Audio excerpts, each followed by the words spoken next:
การส่งเสริมแรงงานอยู่ในลาวของพวกเขาซึ่งได้มีการเปิดพิธีเปิดงานการแข่งขันแรงงานแห่งชาติครั้งที่ 4 ภายใต้หัวข้อ4 มือแรงงานลาวก้าวสู่ภาคพื้นและสากลการแข่งขัน4 มือแรงงานแห่งชาติครั้งที่ 4 ได้ปิดลงด้วยผลสำเร็จในวันที่ 30 เมษายน 2025อยู่ที่ศูนย์ฝึกอบรม ICTC นครเวียงจันทน์โดยการเข้าร่วมและกล่าวปิดพิธีของทานพงษ์ไสศักดิ์อินทาลาภรองรัฐมนตรีกระทรวงแรงงานและสวัสดิการสังคมพร้อมด้วยหัวหน้าแผนกการและภาคส่วนที่เกี่ยวข้องตลอดฮอดครูอาจารย์นักเรียนนักศึกษาเข้าร่วมในพิธีทานบุญมา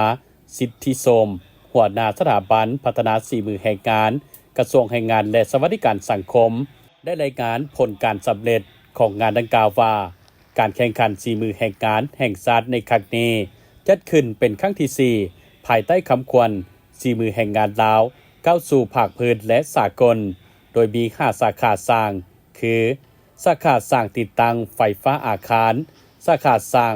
เว็บเทคโนโลยีสาขาสร้างกราฟิกดีไซน์สาขาสร้างไม้และสาขาสร้างปรุงแต่งอาหารมีนักแข่งขันเข้าร่วมทั้งหมด74 ทานหญิง14 ทานในนี้ที่มาจากสถาบันพัฒนา4 มือแห่งการสถาบันการศึกษาทางภาครัฐและเอกชน24ภาคส่วนมีผู้เข้าร่วมรับชมงาน 3,695 ทานหญิง 1,495 ทานในนั้นมีน้องๆนักเรียนมาทัศนศึกษาเพื่อเขียนฮู793น้องหญิง236น้อง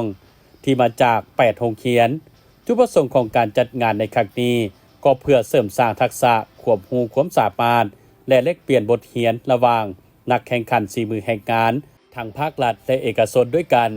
คัดเลือกเอานักแข่งขัน4 มือแห่งการผู้ที่ดีเด่นเป็นตัวแทนทีมชาติลาวเพื่อเข้าร่วมงานแข่งขัน4 มือแห่งงานแห่งชาติครั้งที่ 4 ผ่านการแข่งขัน4 มือแห่งงานแห่งชาติครั้งที่ 4 สามารถสรุปผลการแข่งขัน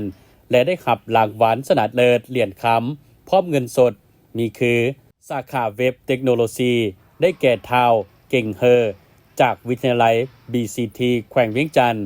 สาขากราฟิกดีไซน์ท้าวตูเลายกนูจากสถาบันพัฒนา4 มือแห่งงานสาขาติดตั้งไฟฟ้าท้าวบีแก้วบณีจากสถาบันพัฒนา4 มือแห่งงานสาขาสร้างไม้ท้าวสายทิพย์ภวันดีจากศูนย์พัฒนาและทดสอบ4 มือแห่งงานเวชพงศ์สาขาปรุงแต่งอาหาร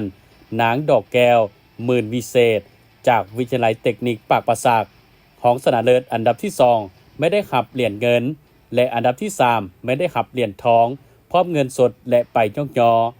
ผ่านการแข่งขัน4 มือแห่งงานแห่งชาติครั้งที่ 4สำเร็จจะได้นักแข่งขัน4 มือแห่งงานสาขาละ3 ทานโดยจะแม่นผู้ที่ได้รับเหรียญคำเหรียญเงินและเหรียญทองของแต่ละสาขาสร้างและจะได้นำเอานักแข่งขันที่มีฝีมือดีเหล่านี้เข้าฝึกซ้อมและคัดเลือกเอา2 คนเป็นตัวแทนทีมชาติลาวเพื่อจะเข้าร่วมการแข่งขัน4 มือแห่งงานอาเซียนครั้งที่ 14ที่จะได้จัดขึ้นในระหว่างวันที่22-25 สิงหาคม 2025ที่ศูนย์การค้าสากลกรุงมะนิลาประเทศฟิลิปปินส์